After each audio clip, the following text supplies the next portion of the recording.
The Dixie School District voting Tuesday night against changing its name for now. This is some residents in San Rafael, California, are calling for the 155-year-old district to drop the word Dixie. Why? Some people are criticizing the name, saying that it ties back to the Confederacy and therefore is a pro-slavery symbol. CNN national correspondent Sara Sidner has more.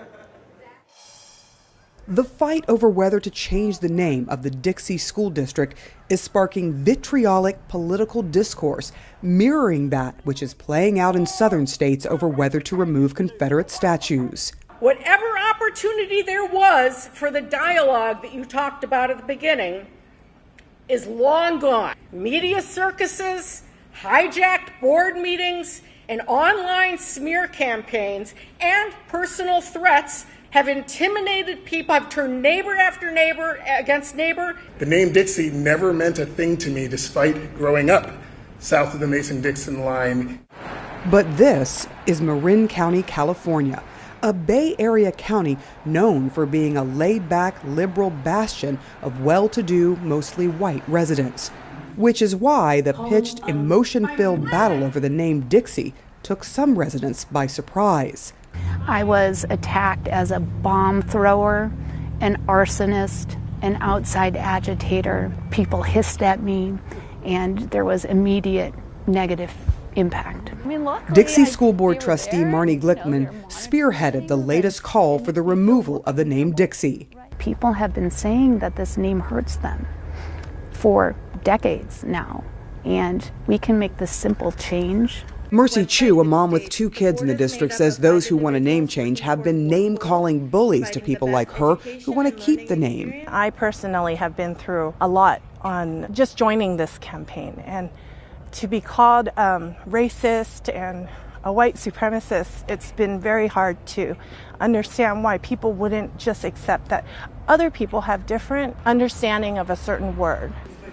Marin County resident Noah Griffin says for people of color, the district needs to realize the name conjures up pain. My grandfather was enslaved. He was born in 1852. You can't tell any black person that Dixie means anything other than Confederacy, enslavement, terror, and death. It needs to change. But there is a wrinkle in the debate. The issue is over history, 2 versions of it.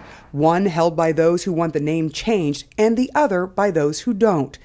Kerry Pearson says he's been demanding a name change for more than 20 years, and Dixie refers to the Confederacy. He references the time frame when the first Dixie schoolhouse here was built. You were around the first time that this change was asked for. Yes, I was the first one to ask for it publicly. The question you have to ask yourself is, what did Dixie mean in 1863?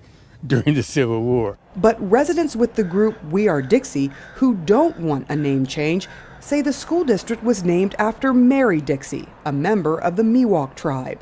A member of that same tribe has now joined the fight to keep the name intact. How do you respond to their thought that this is painful? I did not realize my name offended people.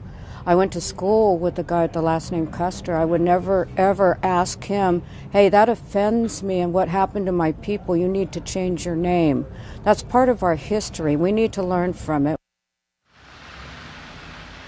So after about 3 hours of a board meeting and public comment on this particular subject, the board had 13 names before it that it could have changed. They decided to stick with the name Dixie for now.